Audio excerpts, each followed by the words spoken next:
2026 தமிழ்நாடு சட்டமன்ற தேர்தல் நடக்க போகிறது. அதுக்கு முன்னாடி சிறப்பு தீவிர வாக்காளர் பட்டியல் திருத்தம் பண்ண போகிறாங்க. இதை தேர்தல் ஆணையம் பண்ணுது. அடிப்படையாக ஒரு விஷயத்தை நம்ம புரிஞ்சுக்கணும். தேர்தல் ஆணையம், சுப்ரீம் கோர்ட்டு, சிபிஐ இதெல்லாம் தனிப்பட்ட நிர்வாகங்கள். இதுக்கு எந்த கட்சியோடையும் அஃபிலியேஷனோ அட்டாச்மெண்ட்டோ சபார்டினேஷனோ கிடையாதுங்கிறத புரிஞ்சுக்கணும். அது இதை இதை இதை புரிஞ்சுட்டால் தான் நமக்கு ஃபண்டமெண்டல் புரியும். இப்போ தேர்தலுக்கு போக போகிறாங்க.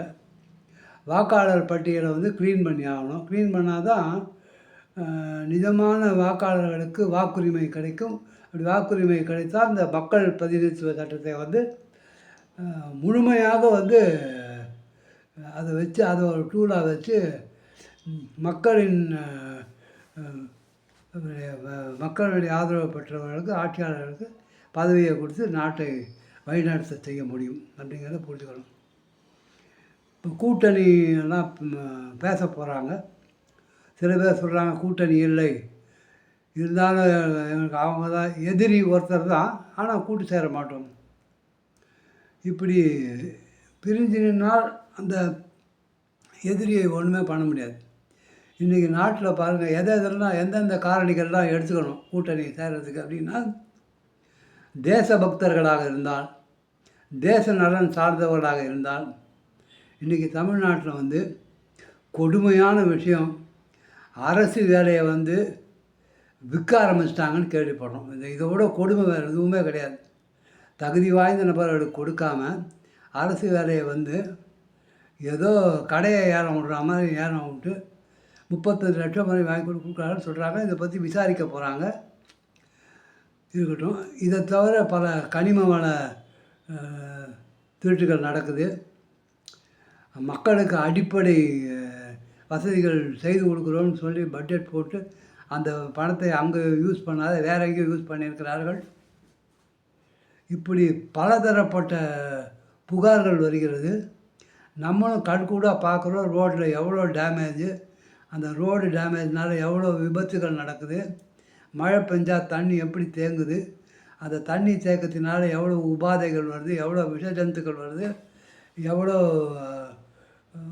கஷ்டங்கள் வருது. முக்கியமான வேலைகள் செய்ய முடியல. பலதரப்பட்ட கஷ்டங்கள் இருக்குது. நீங்கள் நல்லா நெஞ்சில் கை வச்சு சொல்லுங்கள், இந்த ஆட்சியில் நாம் நன்றாகத்தான் இருக்கிறோமா அப்படின்னு கேட்டாக்க, பல பேர் வெறும் கட்சி சார்ந்து இருக்கிறோன்னு சொன்னாலும் மனசாட்சி உள்ளுக்குள்ளே சொல்லும் இல்லை அப்படின்னு. அந்த மனசாட்சி சொல்கிறது தான் உண்மை.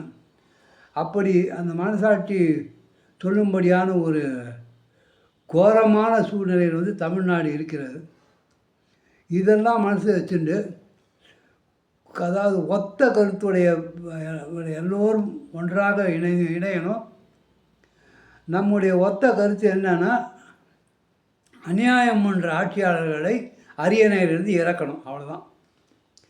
இதற்காக தேவைப்பட்டால் நீங்கள் கூட்டணியில் வரவங்கன்னா கொஞ்சம் அந்த ஈகோ அப்படின்ற அந்த விஷயத்தை கொஞ்சம் காம்ப்ரமைஸ் பண்ணிட்டு, விட்டு கொடுத்து, ஒருவருக்கு ஒருவர் விட்டு கொடுத்து, அதாவது நாட்டு மக்களுக்கு நல்லது செய்ய வேண்டும், இந்த நாட்டுக்கு நல்லது செய்ய வேண்டும், நாமெல்லாம் தேசபக்தர்கள் அப்படின்ற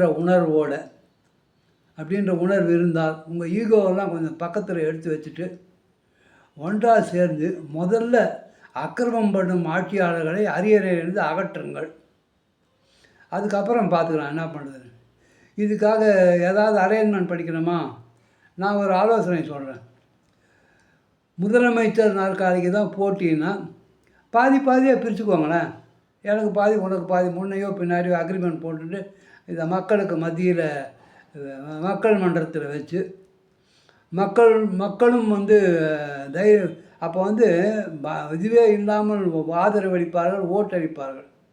அதாவது நம்மளுடைய ஈகோவெல்லாம் விட்டுட்டு நாமெல்லாம் ஒரே குறிக்கோளில் சேர்றோம் அப்படின்றது மக்களுக்கு புரியணும். நம்முடைய குறிக்கோள் அந்த அக்கிரமம் பண்ணுற ஆட்சியாளர்களை அரியணையிலிருந்து அகற்றுவது தான். ஏன்னா இன்றைக்கி பாருங்கள், பணத்தை கொடுத்து ஓட்டை பர்ச்சேஸ் பண்ண பார்க்குறாங்க. ஓட்டு பணம் கொடுத்து வாங்குகிற விஷயமா அந்த நாட்டில் ஆயிடுச்சுன்றது எவ்வளோ பெரிய துர்பாகியகரமான நிலைமைன்னு இதை வந்து ஒரு ஜனநாயகத்தை என்னால் இதுக்கு மேலே ஒன்றும் சொல்லவே முடியல. அதனால் தயவு செய்து தேசபக்தர்கள்லாம் ஓர் அணியில் திரண்டு அநியாயம், அயோக்கியத்தனம், அராஜகம், லஞ்சலாவண்யம், திருட்டு பண்ணுறவங்களை எதிர்த்து ஓர் அணியில் திரண்டு நம் குறிக்கோள் ஒன்றா தான் இருக்கணும். நம் குறிக்கோள் இந்த மாதிரி தவறான ஆட்சியாளர்களை அரியணையிலிருந்து அகற்றி அவர்கள் மறுபடியும் ஆட்சிக்கே வராதபடி பண்ணி ஒரு நல்ல ஆட்சியை தமிழக மக்களுக்கு கொடுக்கணும். இன்றைக்கி உலகம் காம்படிட்டிவ் வேர்ல்டுக்கு வந்துடுச்சு, போட்டி உலகம். ஆனால் வந்து போட்டி நல்லவர்கள்லாம் ஒன்று சேர்ந்தால் கண்டிப்பாக நல்லவர்கள் படை தான் ஜெயிக்கும். தீயவர்கள் என்ன தான் பெரிய கூட்டணி போட்டாலும் தீயவர்கள் ஜெயிக்க மாட்டார்கள். ஏன்னா அவர்கள் பண்ண பாவம் அவர்களை துரத்தாத விடவே விடாது.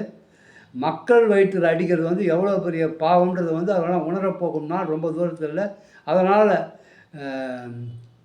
ஒத்த கருத்துடைய தேசபக்த கட்சிகள் எல்லாம் ஒன்றாய் சேர்ந்து ஓரணியில் திரண்டு நாட்டு மக்கள் நலன் கருதி தேச நலன் கருதி ஒன்றாக சேர்ந்து ஈகோவெல்லாம் சைடில் வச்சுட்டு வேணுமென்றால் ஆட்சியை பகிர்ந்து கொண்டு எப்படியாவது ஒரு குடையின் கீழ் வந்து நல்லாட்சி நல்குவதற்கு ஒரு வழியை தேடுங்கள். நீங்கள் எல்லாம் சேர்ந்தால் நல்லாட்சி நல்க முடியும். பிரிஞ்சு நின்னீங்கன்னா ரொம்ப கஷ்டமாக மறுபடியும் அந்த அதே ஆளுங்க ஜெயிப்பாங்க. இதே மாதிரி பண்ணிகிட்டு இருப்பாங்க. அதுக்கு இடம் கொடுக்காதீர்கள். மக்களெல்லாம் உங்கள் பின்னாடி இருக்கிறார்கள். நீங்கள் சேரணும், அவ்வளோதான். சேர்ந்துட்டிங்கன்னா மக்கள் தான் ஆட்டோமேட்டிக்காக உங்களுக்கு சப்போர்ட் பண்ண ஆரம்பிச்சிடுவாங்க.